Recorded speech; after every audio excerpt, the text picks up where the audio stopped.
So at this point, I've showed you guys my game collection, I've showed you guys my console collection. Now I'd like to show you guys how I sort of organize everything within, a system. How do I decide which games I need to get for which system? How do I keep track of all the games I have for each platform? How do I keep track of which games I've completed, which games I still have yet to play? A lot of people have different methods for this. Some people, they just make lists and they keep these sort of documents and papers around them. Some people use apps, and there's a bunch of paid apps that will actually keep track of the games that you have and actually appraise their value and such.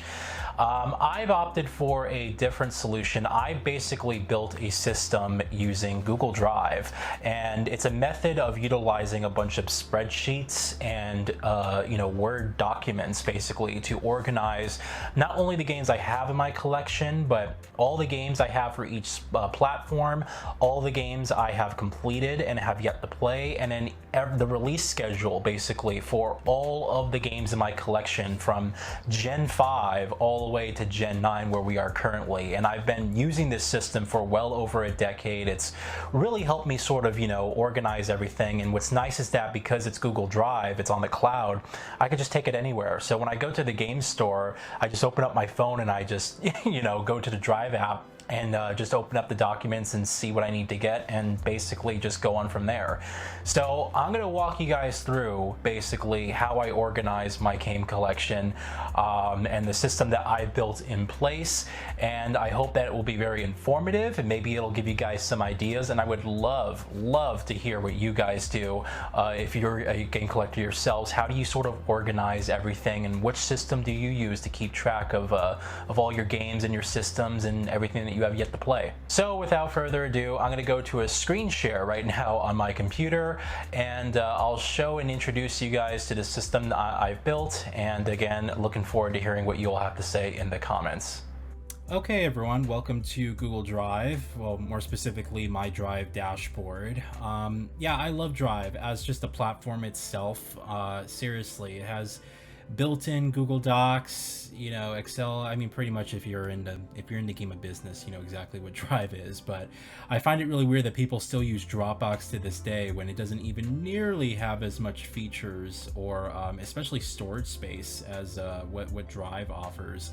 I think the rates for Dropbox is much higher, but you're kind of used to something previously. I guess it's kind of hard to switch over. In any case, that's a completely different topic. I use Drive here to kind of organize a bunch of different stuff. You're already going to immediately see some documents here. Some of this stuff is personal, obviously, but I organize a bunch of stuff because I use it day to day in my life. I'm very structured in that sense. So there's a ton of different things here, not just when it comes to the organization of my game collection, but like my YouTube stuff. I have a complete document of scheduled uploads, which videos to do in which specific month, and it helps kind of give me a bird's eye view of the type of content that I like to actually create for you guys. So what we're going to do is we're going to go into the media tab here, the media folder. And you're going to see once I do that, there's more folders within that folder, and everything's kind of organized by the different medium. We have films, music, series, which is kind of like TV streaming and stuff like that, and then video games. Since the topic is video games, that's what we're going to check out today. I'll show you a bit of my films as well afterwards. But yeah, you're going to see the complete breakdown of my entire system here. So immediately we have a bunch of different Excel spreadsheets, and these are followed by even more folders. And everything here that you're going to see here in these spreadsheets is basically a list of all of my documented games for each console. Okay, so like for example, if I click into my PlayStation 2 library here, you're going to see all of the games for my PS2 collection, and the ones that are highlighted here are the ones that I still need to get, the games that I'm still looking for. So anything that isn't highlighted is already in my possession. And so I kind of go through here. When I go to the game store, I basically just open up, any one of these folders. I've been kind of looking at 6th-gen games. I'm building up that collection since I mostly have everything I want for my PS3 and 360, and the PS4 and Xbox One's basically complete as well. So I have basically everything there, and what I do is I bring up this on my phone, and when I pick out a game and I purchase it, I just say, oh, got that. you know, unhighlight it, and you know, it's good to go basically. That basically indicates that I've purchased the game. And you're gonna see, if we go back here, there's just a ton of different stuff here. So everything from, you know, all the Xbox 360, original Xbox, Xbox One, Series X, Sega Dreamcast, Vita, PlayStation Portable, and then all the PlayStation consoles, Nintendo Wii, Wii U, Switch, the Game Boy, and even my like PC collection here. You know, when I built my first PCs, these are all the games that I picked up and purchased and played on that PC specifically during that era. So it's a great system because it kind of allows me to, you know, I just put games down, and essentially what I do, I would take a look at my PS5, you know, games library. So here's all the games that I want to get for the PS5 and the games I have yet to pick up and stuff. And again, it's great because it basically allows me to see at a bird's eye perspective what I have and what I still need to get. And when games are announced for the platform, you know, I just basically add them to the list. For example, you know, I'll be picking up System Shock in a couple weeks. Well, by the time you guys see this video, I already picked up System Shock, but I would just do this, System Shock, and you know, I might put remake or whatever on there. And then what I would do is I would just highlight it and be like, okay, and then you know, go ahead and highlight all of this, and I go to data, sort range, and then sort by A to Z, and then this puts you know, this puts it in alphabetical order within that range. So it's great. And then when I pick up the game, I'm just like, all right, I have the game, there it is in my collection. So that's basically what I do. You know, and I make sure to wait and find out which console has the better performing version of the game and stuff, and I just kind of pick it up from there. And that's the system that I have in place for the games that I have in my collection. Now, I even go a step further than this. You're going to see two folders here. Save file backups is pretty self-explanatory. This isn't completely full because it's relatively new, but I've started actually backing up a bunch of my saves, and what I do is I take the save files and I create a backup through the console on a USB stick, and then what I do is I just copy that backup to my PC and upload it immediately to Drive. And then, you know, I don't, to be honest, this is all created by the system itself when you're doing a backup. So what I do, if I ever lost those saves or something like with the Xbox 360 Cloud, something happened and I just lost all my saves, I have a permanent backup here on my system, and what I can do is just place this on a USB stick and then just immediately restore those save files. So that's sort of the plan that that's what I plan to implement here with this sort of save file backups folder. And as you can see, I have a ton of storage space left. I still have 80 gigabytes, which is perfect for, you know, definitely save files of this era, which are only a couple megabytes in size. But backlog is the folder that I wanted to show you guys. So yeah, we even have more folders here. So everything here is kind of organized in release date order and by each generation. However, you're going to see some more spreadsheets here. And what I've done here is I've essentially laid out from a complete perspective all the games in release date order that I would have played, basically depending on, you know, what game I have next to try out, if that kind of makes sense. So for example, if we go back up to like to the Xbox, you know, the last game I played on Xbox was Starfield, all right, and then before that I played Star Wars Jedi Survivor, and I waited for the patch to basically come out, and then once I realized, oh, it's patched, I would just, you know, move that up on the list. I want to try it out. You know, Redfall is another game that released earlier in the year, but it was patched now, so that's a game that I'm going to try out, and it just kind of goes on from there. As you can see, as we go down, I am planning to do a replay of Hellblade: Senua's Sacrifice on the Xbox Series X prior to me playing Senua's Saga Hellblade 2. And then I have a couple of other games down here that I have yet to play that I just don't know when I'm going to fit them into the actual, you know, play schedule, the play routine. And then what I've done on this side, you're going to see some of these are like grayed out and stuff. I've essentially just highlighted, here's all the games that I have completed in basically release date order. So like in the case of the 360, this is kind of where I'm at right now in terms of playing through my collection. So the next game I have up is Braid, then Mercenaries 2, then 2 Human, and this is kind of how I see without having to go into, you know, the documents further. And I'll show you the actual folders the generations in the release date order that I've created. But this allows me to sort of see an order of operations when the games were released, or when they would have come out, and when I would have played them when they were new, essentially.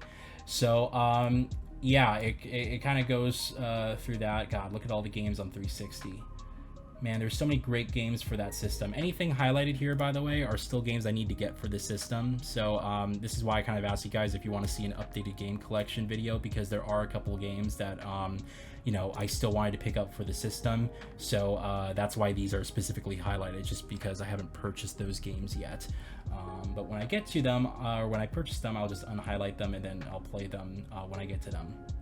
So yeah, that's kind of a bird's eye perspective of all the games I played, and I do the same thing for all the platforms, even Nintendo here. So here's everything from like the Wii U, and then my Switch. And yes, I've actually been playing a lot of you know, my Nintendo Switch. I've been playing it off and on, I wouldn't say a lot, but I've been trying to make way through my Nintendo Switch collection before the next Nintendo Switch comes out, whatever its successor will be. So currently right now I am playing No More Heroes 3 on my Nintendo Switch Lite, and then after that I only got a couple more games before I'm gonna retire that system, in terms of, you know, there's really no other games releasing for it that I'm kind of looking forward to.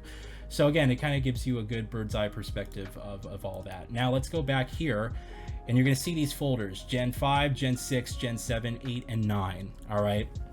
As you click into these, we'll start with Gen 7, you're going to see the release schedule of all of the games that released during that specific generation. So 2005 gaming backlog, 2006, 2007, and all these are highlighted in red, depending on whether I completed the game or not. So if we go to 2008, which is where I'm currently at in my collection, you're gonna see that, yeah, I just ended the playing Battlefield Bad Company, the single player campaign.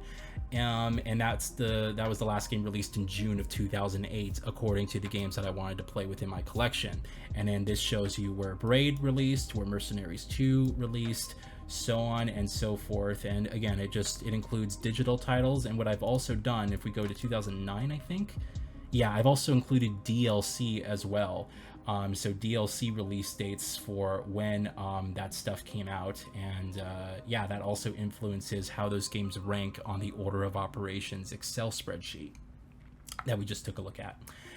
So yeah, and again, you can go as early back as Gen 5. Gen 5 is, I was born in 1994, so that's why I picked Gen 5 as the earliest generation that I wanted to collect games for, because it was the first generation that I would have been alive with and been able to partake in fully.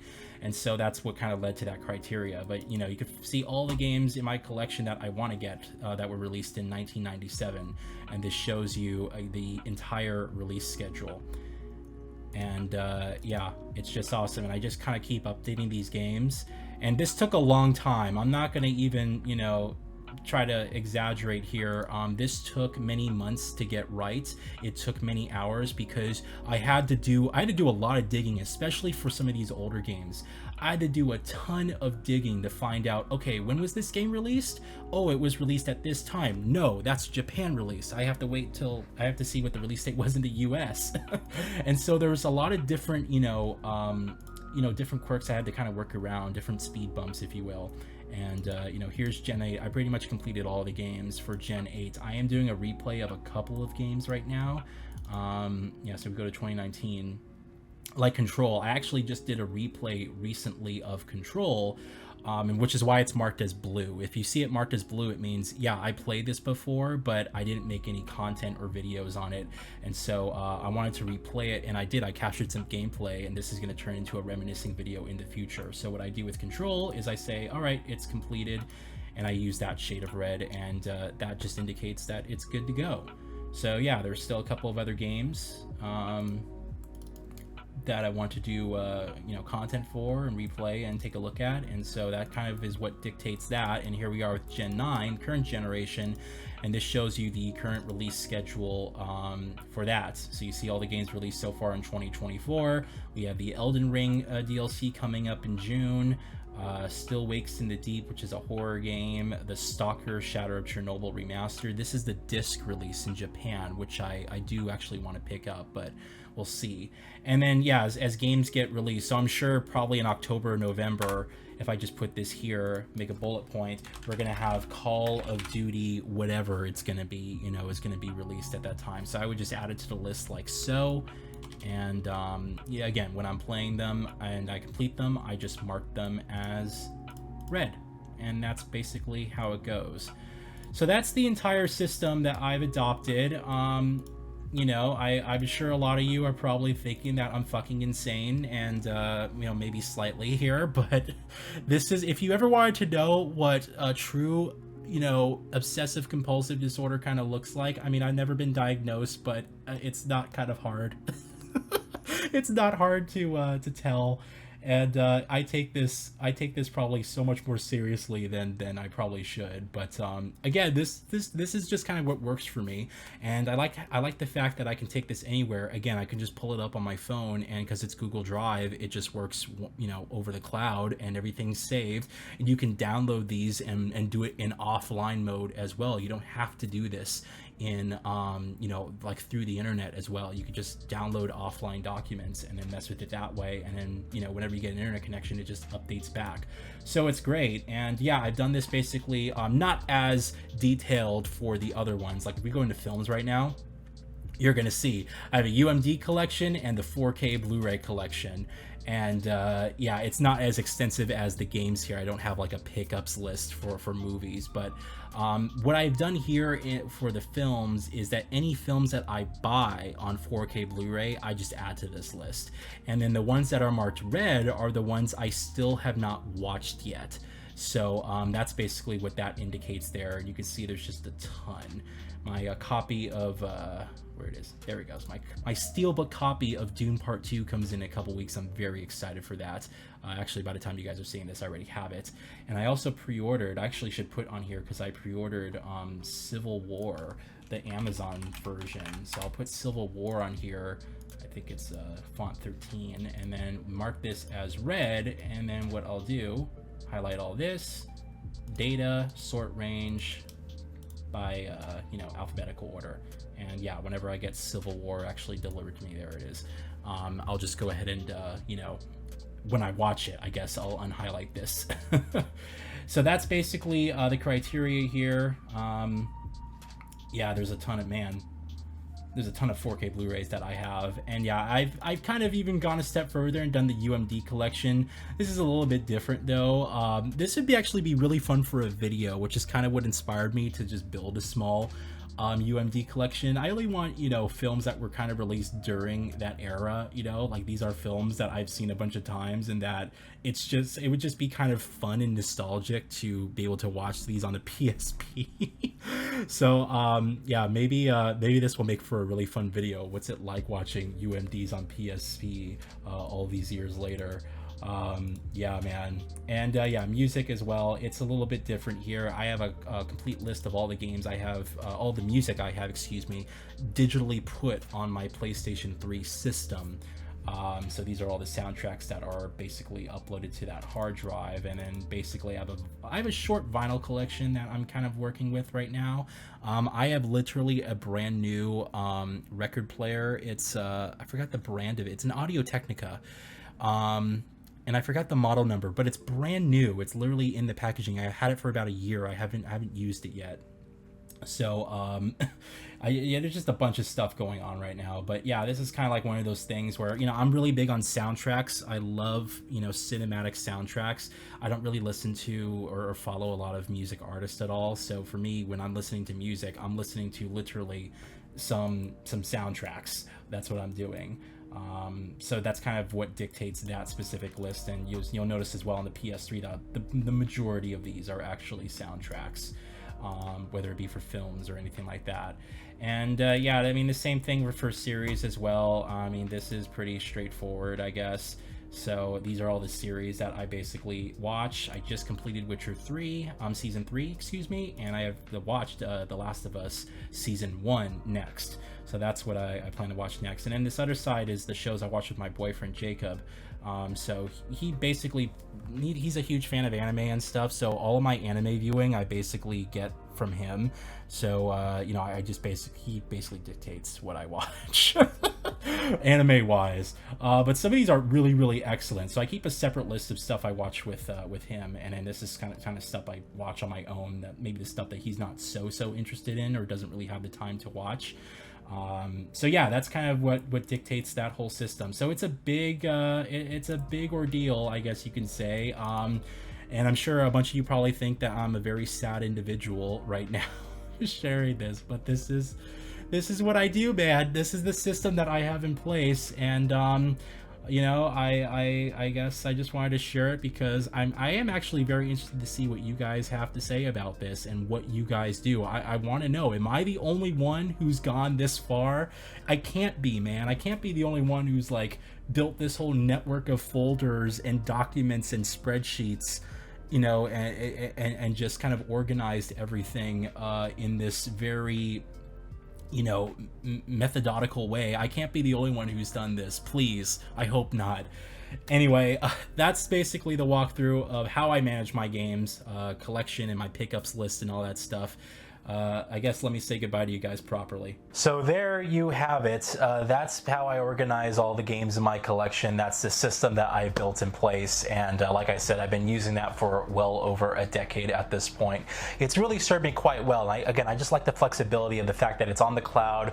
I don't have to worry about, you know, bringing anything with me. It's on my phone. I make changes on my phone. Boom, it's saved immediately. I can go to my computer. I can go to, you know, a friend's house. I can do this, you know, in any part of the world. It's all, you know, available to me, and it's just a very easy system, and it works really well for me. So yeah, I'm interested to hear what you guys have to say and think about all that, and if you have any suggestions of how I can improve my current plan, or, you know, maybe you've adopted something else that works better for you, I would love to hear it in the comments. All right, you guys take it easy, and thank you so much for watching this video.